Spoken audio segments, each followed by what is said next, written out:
Okay, I wanted to get your input. Nokishita has released pictures of the new Nikon Z6 and Z7. They're both nearly 100% identical. Close inspection shows no difference whatsoever. A lot of the even super hardcore Nikon fanboys, and I really am one, even though people think I've like left Nikon or something, and I never did. I mean, I still have tons of Nikon equipment and love Nikon, even though they're an extremely arrogant company. But I've always said that, and I've always known that.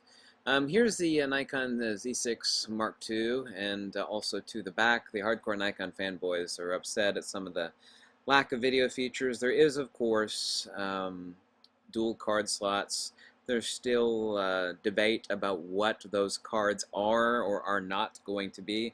There is not a fully articulating screen, which a lot of the hardcore video folks are upset about. The cameras are slightly thicker, and there also too is a bump on the EVF, which I'll show you here on the Nikon Z7 and Z7 Mark II. Same on the Nikon Z6 and Z6 Mark II. Here you can actually see the EVF bump or housing is actually longer and thicker on the Z7 Mark II here. On the right, the camera is also thicker, presumably not only just for the dual card slots, but also too for possible cooling, and also too possibly slightly thicker for the dual processors, which of course is also necessitates the addition of some cooling features or some heat dissipation. Copper plating, which would have necessitated to make it thicker. All of those would have made the cameras thicker, including the dual card slots, which of course it is going to have, and vertical grip capabilities, which it is going to have. My question to you is, do you think that this is a disappointment? Is this lack of innovation, or is just this, is it your position that this is a great camera, a set of great cameras made better? I wholeheartedly rejected the original Nikon Z6 and Z7 for several reasons.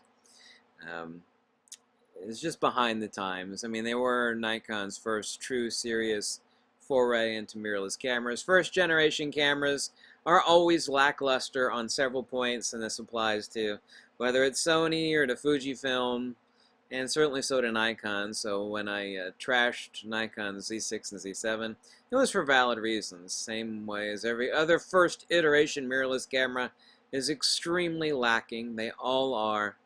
I've said repeatedly that I'm going to get the purchase the Nikon Z6 Mark II. So, do you think this is a lack of innovation, or what do you think? I mean, both a lot of the Nikon fanboys and all the photography forums, they're kind of shocked, like there's no difference. I mean, slightly thicker, a slightly different bump on the EVF. But I mean, it's still the same camera.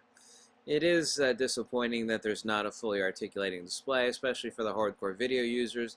That's completely understandable, but I'm still wholeheartedly against the top display that they have.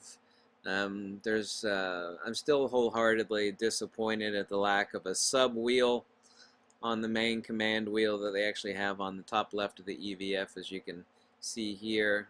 I mean, that's disappointing. The real estate on the top of any camera is incredibly important. There is they did not do enough on the top display. I mean, it's exactly the same as the Z6 and Z7. There's so much unused real estate. That, to me, is very disappointing.